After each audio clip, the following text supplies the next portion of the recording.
We're going up and down, over and over. It's the same old thing. Up and down, over and under. All right. Well, hey, Jared, welcome to the show. Excited to have you on today. Yeah, excited to be here. Thanks, Ken. So there's a couple things I want to talk to you about, and we were just catching up about this beforehand. But I am so fascinated by your adventure racing background. I would love, if you don't mind, maybe to start there today. Oh yeah, of course. I guess I can just briefly describe what the sport is because it's quite niche, and then I can tell you a little bit about what I've done in it over the last 15 years or so. So. Adventure racing takes many forms, but essentially it's a form of a wilderness race that ranges from, what they call a sprint race, which is actually decently long, usually around 6 to 8 hours, all the way up to expedition length, races that exceed 10 days nonstop. And it's usually some form or mix of forms of wilderness travel. So what'll happen is there'll be like a series of checkpoints throughout a course that you navigate throughout however you see fit. And, you'll be trekking, trail running, mountain biking, kayaking, there'll be ropes courses. There's been, spelunking, you name it, any kind of like wilderness movement in a race format. And then many times, as I mentioned, it gets quite long. And so it's kind of like if you think about like a multi-sport backpacking trip in a race format, that's often what it becomes. Yeah. And it's something I've done for many, many years, back when I was slightly younger at a pretty high level and really enjoy. It's a mix of obviously really, really physically demanding activity, when you're covering I think the longest race I did was around 800 miles, but also it's done in a team format. So it's usually 4 team members, co-ed, where you're all out there, trying to overcome really, really difficult objectives as a team. Yeah. How did you first get involved with adventure racing? Yeah, so I've always loved mountain biking, and I grew up like backpacking and kayaking and skiing and ski mountaineering and doing all of that stuff, but then got into mountain bike racing and was somewhat successful at that, and then stumbled upon adventure racing. Really, the sport kind of blossomed in the late 90s. It got some notoriety. It was on ESPN. There's some bigger marquee events. Actually, I think one of them just came back and was on. There's a series on Amazon Prime about it called Eco Challenge. Oh, very Anyways, cool. I saw it and I was like, wow, that is the stuff I love to do. Long, ultra fast, cycling, backpacking, trail running, mountaineering, whitewater.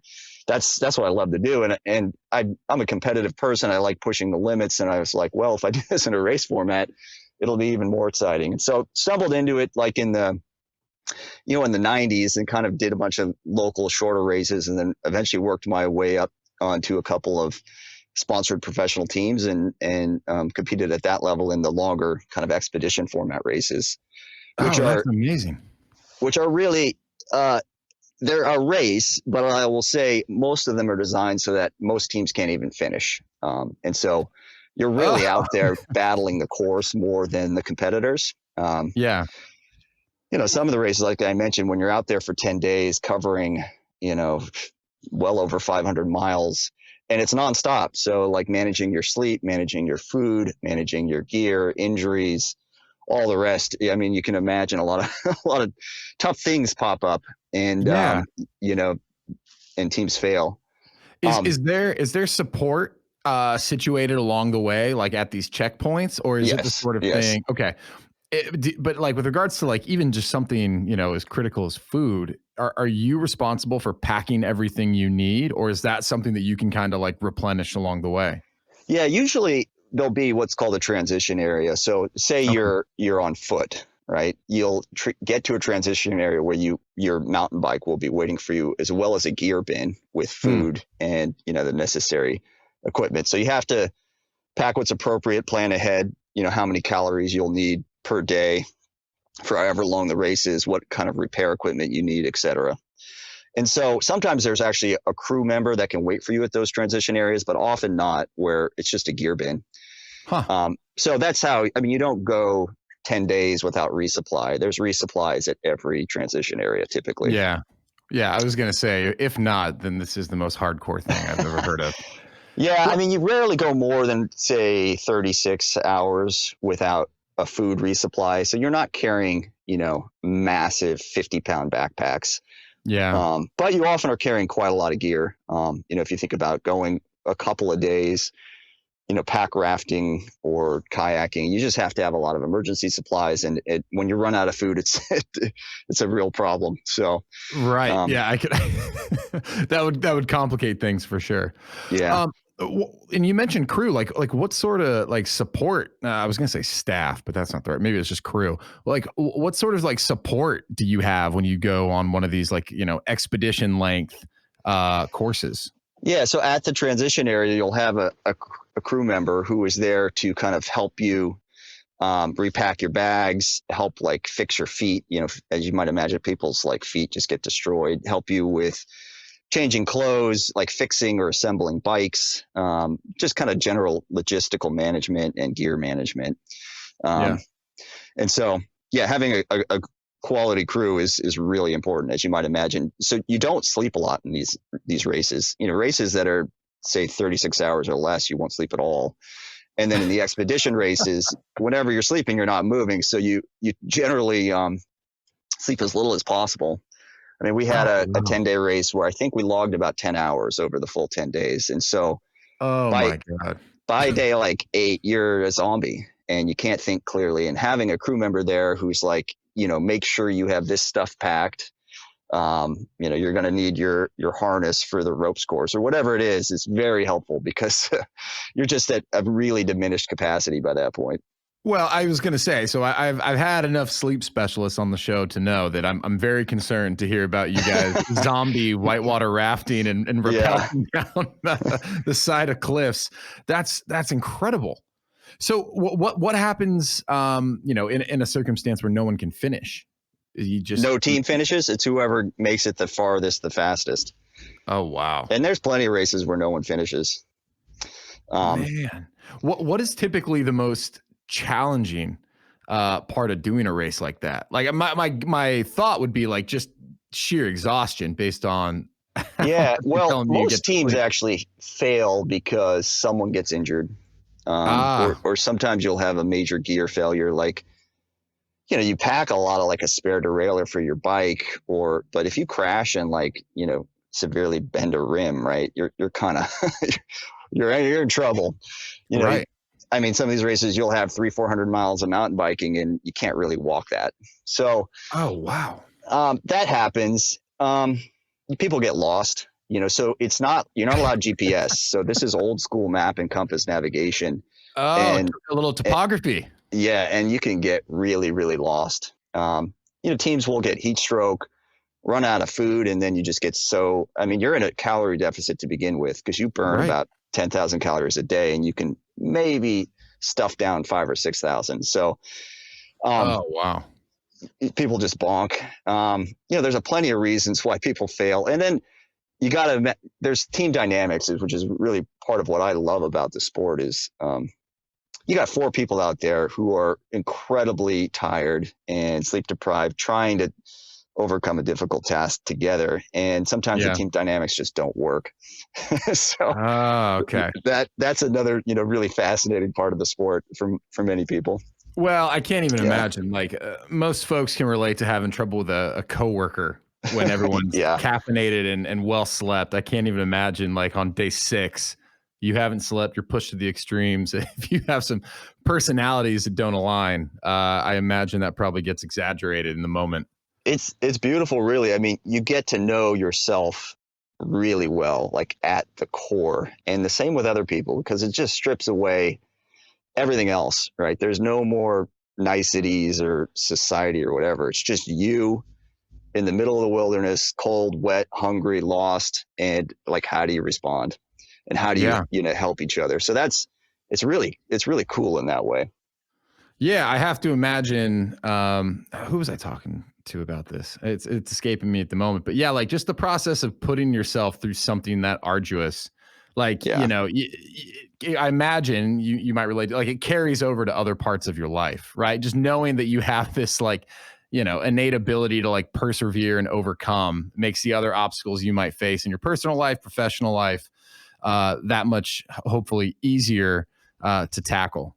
Oh my God, for sure. A thousand times for sure. Everything else in your life just becomes so like almost mundane and easy. Nothing bothers you. So did you and your teams ever get in any like really precarious situations? Yeah, we had a couple of races. Sometimes we struggled through, sometimes we didn't. We had one event where we were in Montana, and there was a ropes course set up where you had to essentially ascend a series of ropes over a bunch of cliffs. Wow. And it's 4 people. And while we were on the ropes course, which takes many hours to climb, a big lightning storm came in. And so I think I was in the top of the 4 of us, and the lightning storm hit, and I quickly ascended and kind of got off the cliff, which is, kind of a dangerous place to be. While my team had to rappel to get off the cliff. And so then we were separated by a pretty substantial distance, which is against, race rules. And also I was in this storm on top of this cliff without any protective gear. There's mandatory equipment that you have to carry, like tents and, all that kind of stuff. And I didn't have any of that. So I had to essentially dig a hole to protect myself from the wind and the rain, and just spend the night, curled under a bunch of branches. So that was bad. Yeah. So how many, do you remember how many days approximately you were into this? That was day 8. Oh my God. So day 8, you're now with no shelter on the side of a cliff during a lightning storm in Montana. Yeah, that was bad. I had another race in South Dakota where I got Giardia, which is, to get Giardia actually takes 3 or 4 days often before you really show severe symptoms. So I somehow got it on like day 2 or 3. And around day 7, it hit me. And what is Giardia? I actually am not familiar with that. People call it beaver fever. It's essentially like a gastrointestinal disorder where you drink water, or you just swallow water that's contaminated, somewhere. So there's animal beaver fever. Yeah, crap or whatever in the water, and you're treating water, right? So I'm constantly drinking water out of streams or lakes or whatever. Right. And it just destroys your gut, and so you can't keep down water or food. And I was vomiting and doing many other things. We got really dehydrated, and we were in the Badlands of South Dakota, which is super hot and really, really arid. So we had no access to water to kind of rehydrate.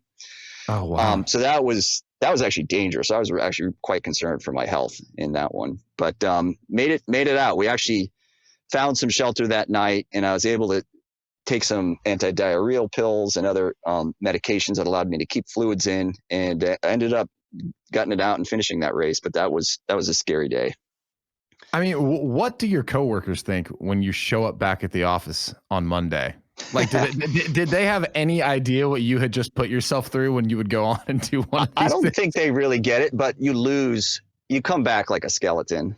I'm not a heavy guy by any means. I'm like 6 feet, maybe 175 pounds, and you lose like 10 pounds or more during the course of these 10-day races. So you come back just demolished, and it's obvious that you've been through something very distressing. It's not healthy at all. I don't even pretend like it's healthy. I don't think they're really understanding the extent of what you're going through, and it's really hard to explain. But they just know that you've been through some kind of ordeal, and then it takes months to recover. So, you just catching up on sleep, regaining your muscle mass, all of that just takes a while. Well, and that's what I was going to ask you next too, is like how many of these, I guess, would you, or maybe the question when you put it that way is like, how many like could you do over the course of the year, understanding like the extent that you would kind of just beat your body down? I used to do one big expedition a year. Okay. You can do multiple like 24-hour races or shorter races. Right. What's the process for preparing for something like that? Because I imagine like it's beyond just like the physical element. Like some of those events that you listed, I mean, are true skills and skills with a lot on the line. Yeah. So from a skill base, part of what I love about it is really any outdoor activity you do is part of your training. So you can go rock climbing, go, kayaking, whitewater rafting, trail running, mountain biking, skiing. It all counts because all of those, disciplines at some point or another are involved. So you really want to get as proficient and comfortable with those things as possible so that you do them automatically. You don't have to think about it or concentrate. Things that are technical and require brain power, you don't want to have to, spend that energy figuring out or focusing on. So you just want to get really proficient at all those things. From a physical standpoint, you want to be able to move at a fast pace without, really stressing your aerobic system. So keeping a low heart rate while being, relatively fast, so that, you don't build up fatigue very quickly. So it's a lot of like long, slow miles, if you will. It's really not a sprint.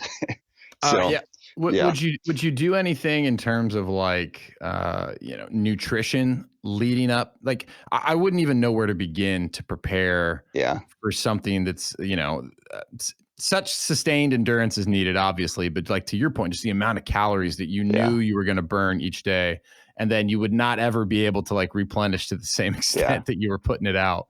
How do you approach that? I ate a lot, as did most people. I mean, you don't want to go into this thing skinny. It's interesting. You end up at a point where you're at such a calorie deficit, your body is burning fat as its primary fuel source. And so you want to, increase your metabolic efficiency to the level where you can use fat as your sole fuel source and still be, pretty active. And so that's, just long, slow miles kind of allow you to do that. And then occasionally I dabbled with training with a calorie deficiency to just see how I reacted to it. But I didn't do that to any great extent. And it's interesting, I mentioned that the teams are co-ed. And, you see actually in the latter parts of long races where women who just generally have a higher body fat just outperform men quite commonly. I don't know if that's because they're better at burning fat than men, but that may be part of it. They're also don't tell my wife that. Outperform with little sleep. Okay. Yeah. Well, I was going to say, my wife's going to hear this and she's going to just say, I told you so. Yeah. I'm reminded constantly of how much better she operates on no sleep. And just in general, how much tougher she is than me. That's often the case. Exactly. So, I mean, did they organize these races in a certain way? Like, or did it really just depend upon the expedition? And I guess what I'm asking is like, knowing that people are going to be exhausted on day 9 and 10, was there usually like, was that the run or the biking? And did they try and put some of the more technical, dangerous stuff earlier on in the expedition, or did it really not matter? Not really. I mean, they will have what's called dark zones. So like say you're entering like a whitewater section on a river, they won't let you do that at night. Yeah. And so if you get to that section and it happens to be nighttime, you have to wait until morning to continue. But other than that, no, they don't really stage it. I mean, there'll be, technical rope sections late in the race. And then, really your route choice is up to you. So if you want to go on technical terrain because you feel it's faster, scramble along ridge lines, et cetera, you're welcome to do that. There's really no set course. Oh, interesting. So it's just about getting from one checkpoint to another. Yeah. However you kind of strategically see fit. Yep. Yeah. So you can go over a mountain, you can go around a mountain. Some people will carry what are called pack rafts, which are little kind of whitewater dinghies that, they're about 5 pounds and you can just carry them in your pack, and they'll use those to travel across rivers or lakes rather than having to go around them. It's however you want to do it. You just have to carry whatever you're using. Some people sometimes will bring skis if they think that'll be faster. So that's part of the race, is a lot of strategy around route choice. Yeah. What was, I mean, I guess there's so many factors, but of the teams who were successful more often, what was the advantage? Was it endurance? Was it strategy?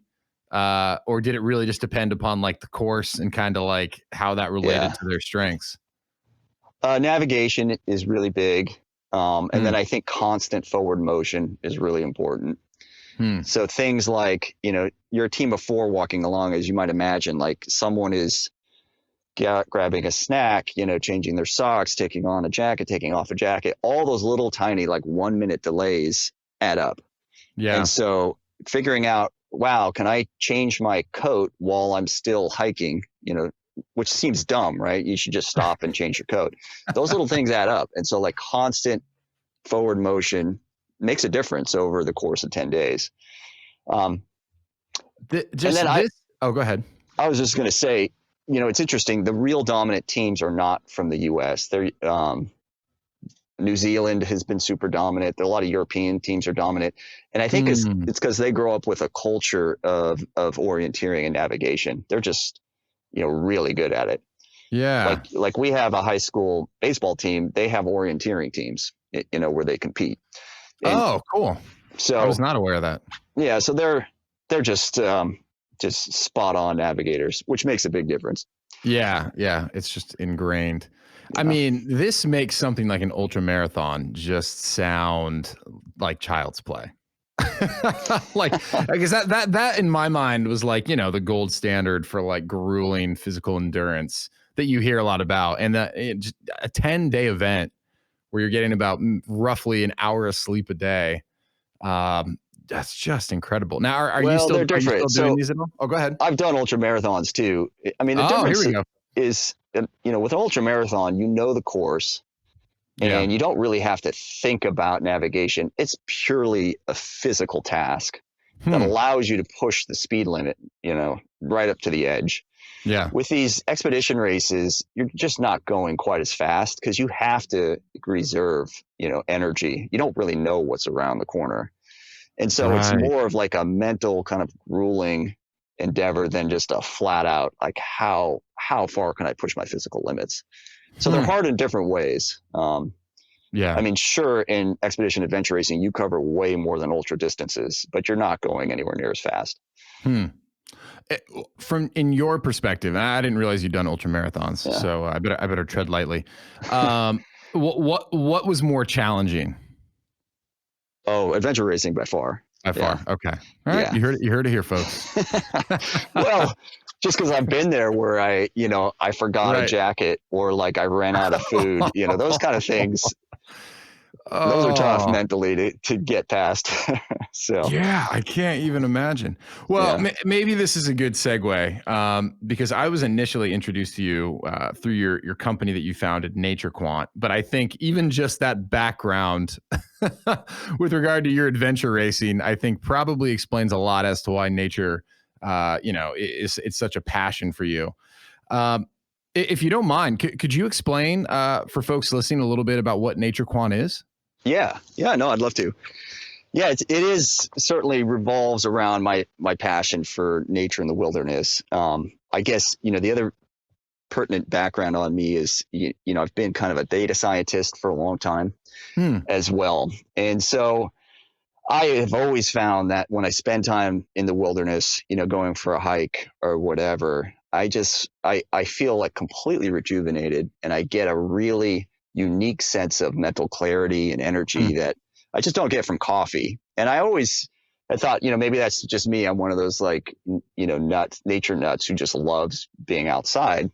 Right. But it turns out it's not just me. There is a very large and growing body of scientific literature around how nature has profound influences over our biology and our psychology.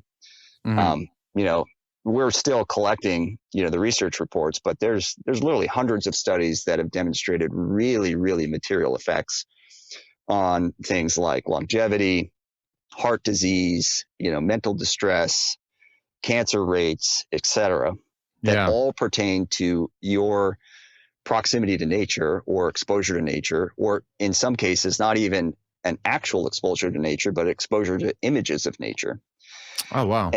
And so scientists are really still trying to figure out, we observe these outcomes over and over again. So we know nature is helping you in these ways, but we're not quite sure how yet. And so, I saw this and it's a burgeoning field, but it's still a relatively young field. And I thought, we can harness the power of big data and we can harness the power of, mobile technology now and do some really cool new studies and new research around exposure to nature broadly.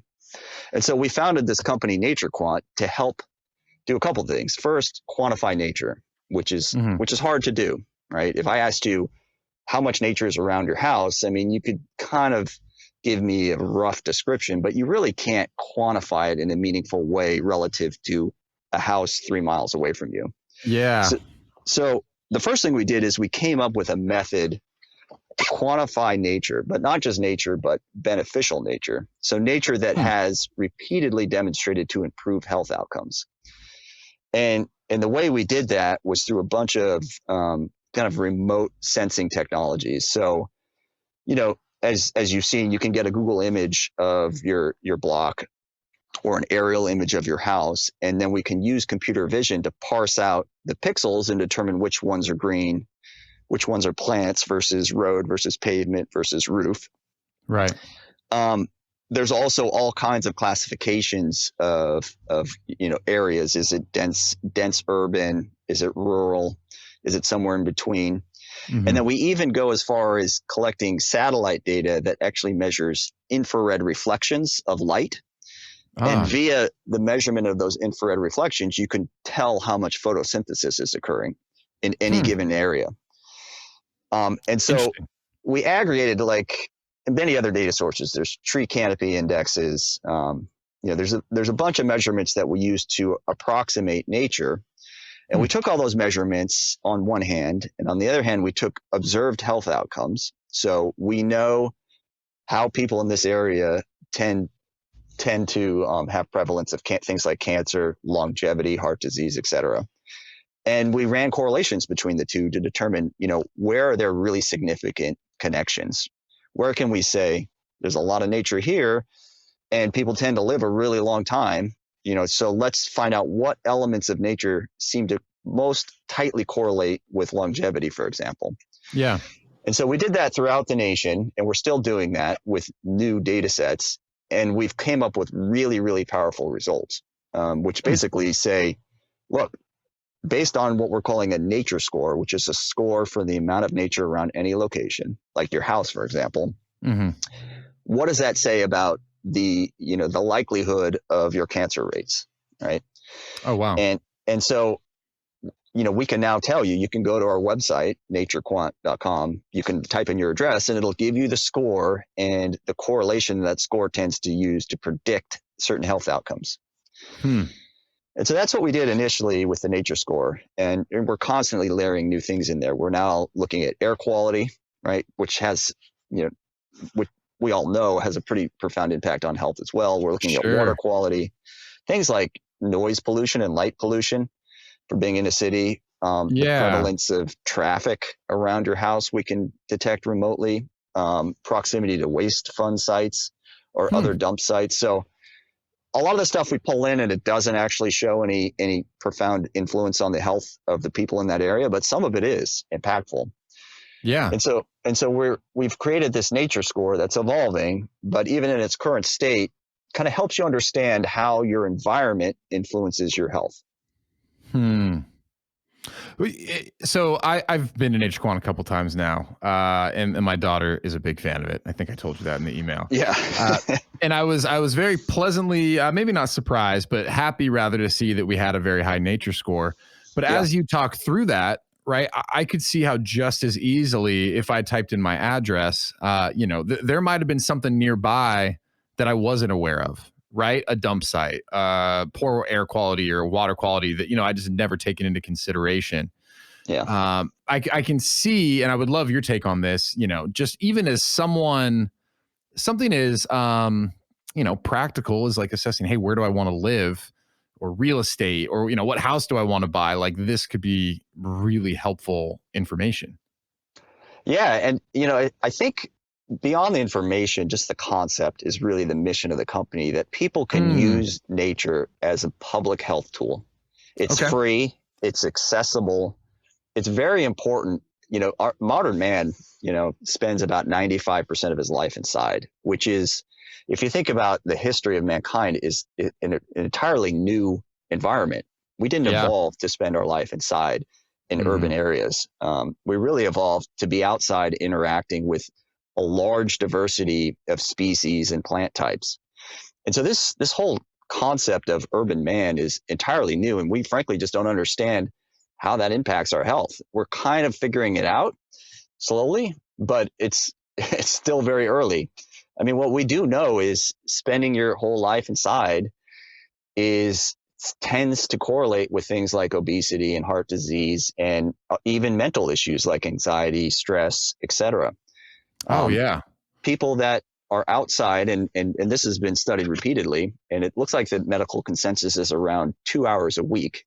So if you spend 2 hours a week outside with some proximity to nature, a lot of those metrics improve by a material amount. And so even if you're not fortunate enough to live in an area with a lot of nature, you can still go to a park, for an hour or two a week, and you're going to get the same benefits, which is part of what, that we want this company to help people understand and enact, right? Just use this as a way to better your health. Take control of, go outside. Next thing we're doing is developing an app, which we're calling a Nature Dose app, which just tracks where you've been and says, hey, you're supposed to get 120 minutes a week outside.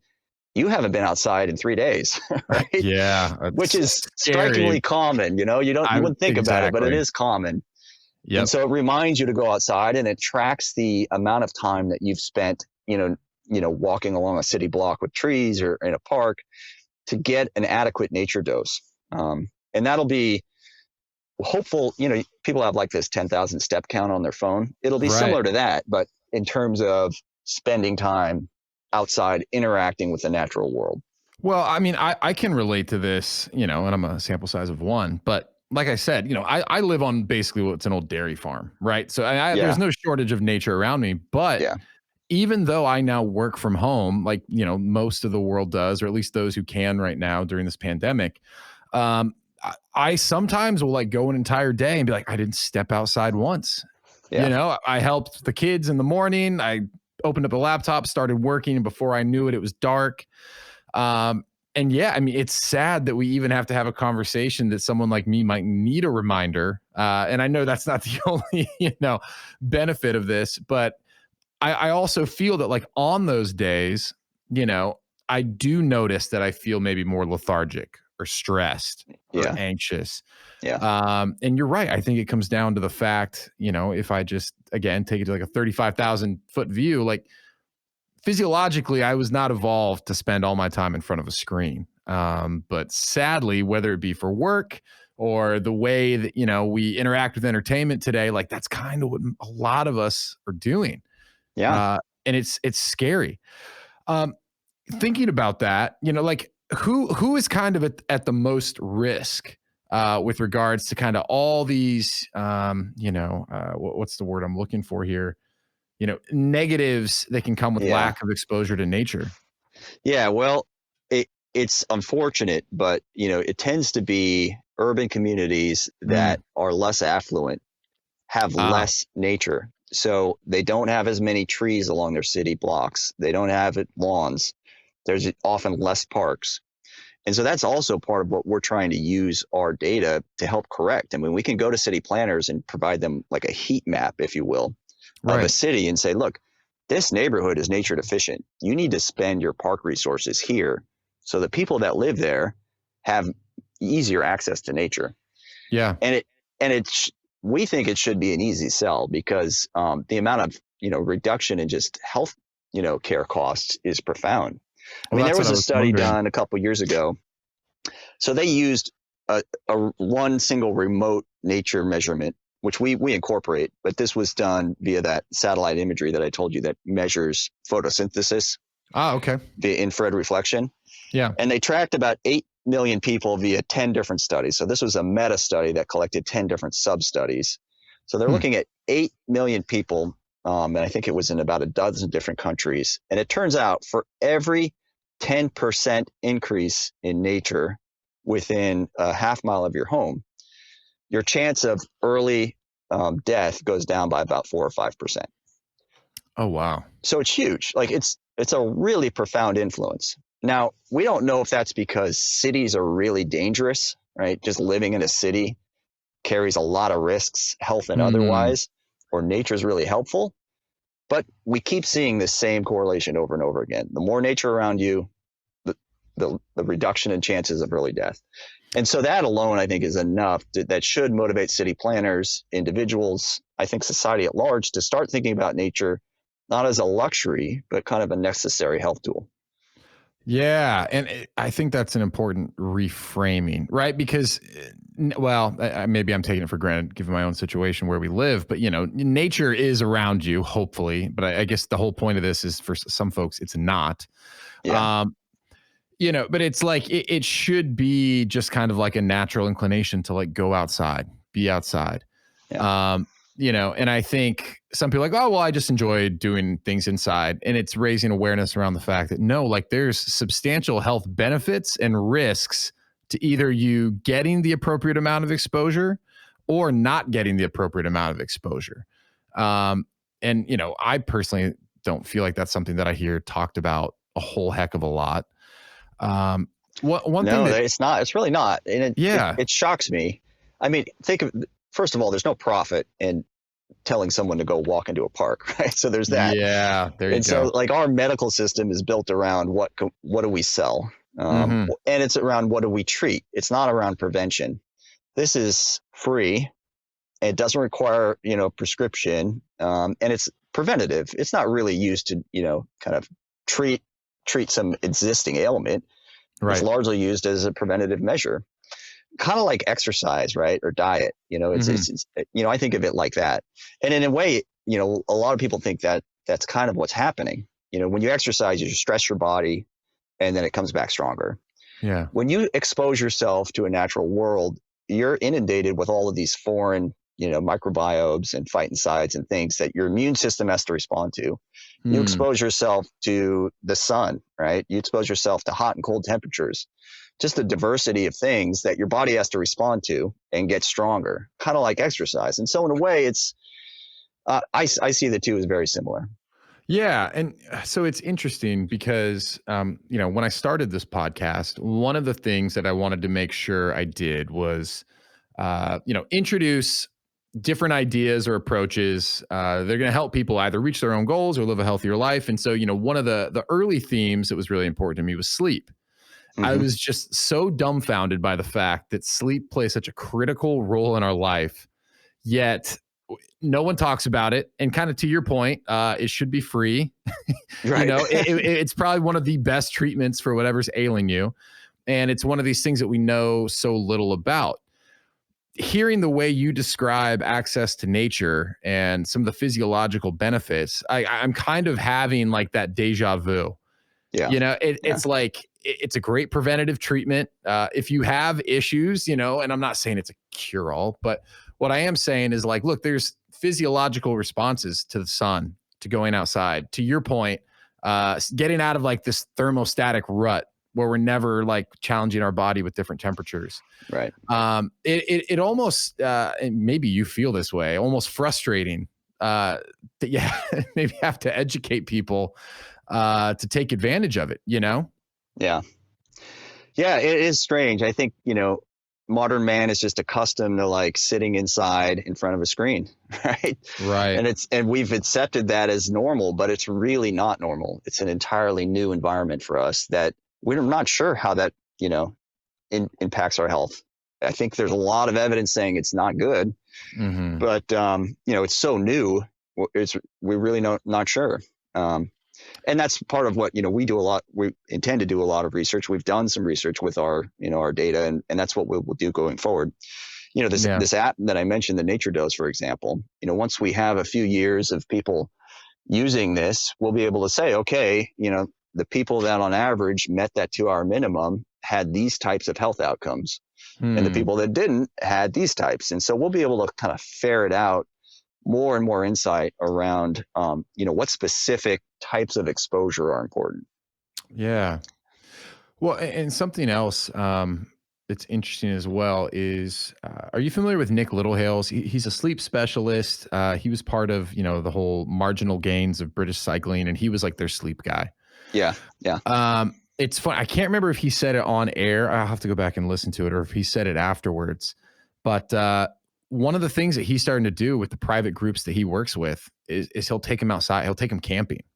Like for people that are struggling with sleep or insomnia or, you know, some sort of disorder, or they just, you know, whatever, need to decompress. I mean, the first thing that he's now kind of starting with is like just natural light exposure. Yep. Just getting them outside. And so, you know, I can just see how the nature exposure is so critical. But I can just see how it would bleed in and positively impact a lot of these other processes that are just so critical to our function. Yeah. Well, we've observed that. I mean, you can take someone, bring them into a park, and within 10 minutes, what you'll see is their blood pressure goes down, their heart rate goes down, cortisol, which is kind of a stress hormone, reduces. These are instantaneous reactions that we can observe, and they happen consistently. And so we know that you basically decompress, you know, your body relaxes a little bit when you're in nature. I mean, one of the leading theories is that there's this term called biophilia, which basically means the love of biology or the natural world. Oh, okay. That we kind of evolved to have a love for the natural world, because when you're around nature, you feel like you're in a resource-rich environment where you can sustain yourself. Yeah. When you're not around nature, when you're in a city and it's loud, there's nothing green, there's no flowing water, subconsciously your body's alarmed because you're in an environment that doesn't look like it can sustain life. And so we just run this like subconscious stress constantly when we're in an urban environment or indoors that we're not aware of, that goes away as soon as you kind of reset yourself in nature. And so your anxiety levels go down. You're kind of like chronic low grade stress just gets reduced a little bit. Do we know why that is? Like, do we understand yet, like what's kind of happening in the body that's creating these positive responses when we have a bunch of theories. Okay. So, and I can give you some of them, but I don't think we know exactly. Yeah. So one is this theory called the old friends theory, which is this concept that we evolved being exposed to all of the phytoncides and little, you know, organic compounds and microbes, if you will, that, you know, plants in a diverse environment kind of convey to you. When you live in a sterile environment, you don't have any of those things. And so you don't have to respond to those things or incorporate those things in your biology in any way. And so that may cause some kind of deficiency, you know, autoimmune response or something that causes inflammation or some kind of, you know, poor health outcome. That's one theory. You know, another theory is that, and this is interesting because they've observed this, is what I kind of just mentioned, is that mentally you're able to relax when you're in a nature-rich environment. And so they've noted that even just letting someone see an image of nature can reduce stress. And they've done this in, you know, those dynamic MRI studies where they'll show people images of urban landscapes and images of nature, and a certain part of their brain is activated when the nature's there and it's not when the nature is not there. That tends to correlate with the reported anxiety levels. And so they think potentially, you know, just this idea of being in a resource-rich environment allows us to relax to some extent. And then another theory is that it's not nature. It's actually our cities are just incredibly unhealthy. Air quality is worse, right? There's always noise and light pollution that's constantly like triggering alarm in the background. Right. If you're inside, you know, you're circulating this stale air all the time. You're transmitting diseases with all the people around you. You know, it could be not so much that nature is this like really beneficial thing. It's just that our cities that we've built and spent all our time in are actually quite unhealthy. So, and then you'll see other things like, you know, trees obviously emit oxygen and absorb carbon dioxide and other pollutants. And so you tend to have better air quality when you're around nature. Yeah. You know, so there's all these other little ancillary things. You know, trees prevent urban heat islands, right? And so that, you know, is actually a pretty substantial risk for a certain population. And so we don't know. I mean, I wish I could give you a definitive answer. We've observed the impacts over and over, but we don't know the mechanism of action. Got it. Well, and I Yeah. lived in New York City, I don't know, 5 or 6 years. And we moved out when my daughter was 1.5. And I remember one of the things that was really alarming is the data at the time. There was a lot of disturbing evidence that the air quality in New York City was so bad that it could have, negative outcomes for young children. Yeah. And so I remember the first time I read that, and we were not moving. We were in no position to move at that time. And I Sure. was, we got to figure this out. And I went and bought like, the nicest, or what I thought was like a clinical grade air purifier that circulated twice the volume of our apartment to try Yeah. and make it as clean as possible. But I was like, man, the fact that I even have to go through this exercise is kind of telling that, the way that we're stacking ourselves on top of each other here might not be the optimal way to do things. Yeah. Well, and I don't know if you've seen the latest research. So Harvard just published a report about air quality and the incidence of severe COVID reactions. Oh, So, no, but I actually wanted to ask you that because I did read yeah. your one sheeter, which is really interesting. And I'll link to that in the show notes if you would like, as well as your website. But yeah, I did see that you guys uncovered some interesting preliminary findings with regards to COVID in your own right as well.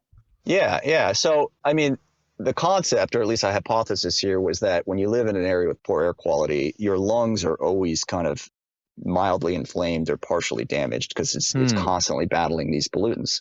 Yeah. And then when you introduce something like COVID to a lung that's already, in a weakened state, you tend to observe more severe reactions. And so that played out in the data, at least initially. We haven't updated that study and we probably should. It's been like 3 or 4 months, but the areas that had the worst air quality also had the highest incidence of severe COVID cases per case. So, I mean, the number of people that ended up going in the ICU as a percentage of the people that were known to have contracted it were substantially higher in areas with poor air quality. Wow. So, I mean, how does nature play into that? Well, I mean, nature is a natural air filter. I mean, trees clean the air and provide oxygen, and that's what they do. And so the more nature in an area tends to correlate quite closely with better air quality. And so, one thing a city can do, and many cities actually around the world have done this, not so much in the US, unfortunately, is, they've undertaken efforts to plant trees around industrial zones as kind of a necklace, if you will, or a ring to help protect that, poor air from disseminating. Huh. But beyond that, I mean, you can plant a tree in your backyard, go to your neighborhood association and say, look, let's plant trees along the city blocks. I mean, any bit helps. Yeah. No, and I that's a great point too. For folks who are listening or I imagine motivated, like right now, as soon as I'm done recording this, I'm gonna go take my kids outside and go for a walk or something. Because I'm like now I'm a little stressed about the way I've been living this week. Do you have any kind of like baseline recommendations or in the data that you've dug into to this point? Maybe some healthy guidelines that people could at least try to shoot for? Yeah, for sure. Well, I think, the first thing is think about that, 2 hours a week of being roughly outside or exposed to nature in some way. And that the evidence shows that it could be in one chunk, right? You could go for a 2-hour hike once a week on Saturday, or you could go out for, 30 minutes a day for a couple of days. But I think trying to hit that 2 hours a week minimum is a good goal for people to think about. And, for a lot of people. And that doesn't sound that daunting either, right? Like 2 hours, especially to your point, you break it up over a couple of days. Yeah. I feel like that's a lunch break. It's a 15-minute walk to break up work. Yeah. It doesn't sound as much as I maybe thought you might need to get the benefits, which hopefully is encouraging to folks, especially those who work inside all day. Yeah. And for some people, I mean, you can think of it as like your meditative time, or if you can go for a run, right? So it's your exercise time, but rather than running on a treadmill, do it outside. Right. Yeah. So, I mean, you can easily stack this into your current lifestyle. Right.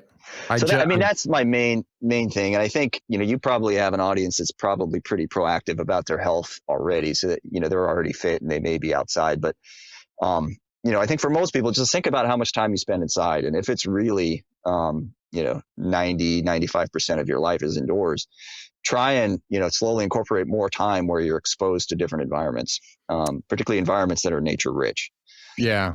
Well, but what's interesting too, like I was not to relate everything to myself, but I consider myself a very active person. I work out or I do something active every day.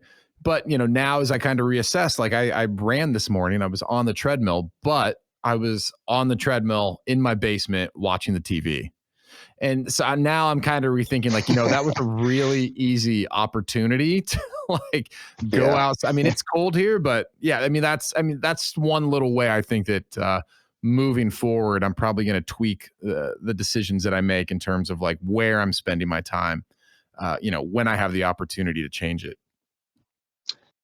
Yeah, I think that's an easy way to do it. And then it's just something to think about. I mean, I think again, most people don't think about nature as something that influences their mental and physical health. But I mean, the evidence is really indisputable at this point. So just be aware of that and you utilize that to improve your health. Yeah. Or mental well-being. I think, particularly now we're getting a lot of people saying, this is an incredibly stressful year, which obviously it is. And anxiety levels are through the roof. And, spending time outside in nature is just kind of like a palate cleanser in a way. It kind of puts your position in the universe in light, like I'm just this small little thing in this very beautiful, complicated world. And it just helps you kind of reset, your mental state in a way, if you will. I don't want to say meditative. I mean, obviously for me, I love nature. I love being in nature. It gives me like an incredible kind of clear head. But I think I'm not unique in that way. I think for a lot of people, they can use it just as a kind of a de-stressor.